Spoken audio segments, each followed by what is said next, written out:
Guys हम जा रहे हैं अभी गांव अपने। तो मेरे साथ है मेरा दोस्त बचपन का आतिफ। तो आपको दिखा, आतिफ क्या हाल है? अल्हम्दुलिल्लाह भाई, आप सुनाओ। तबीयत कैसी है?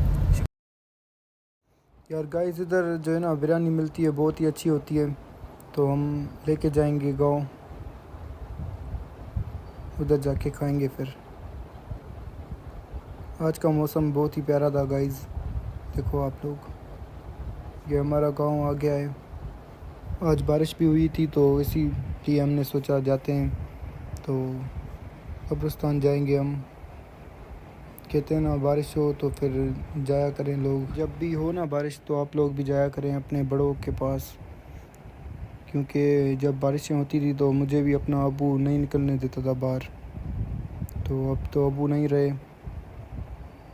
अल्लाह पाक उनको जन्नत में आला मकाम अता फरमाए, आमीन।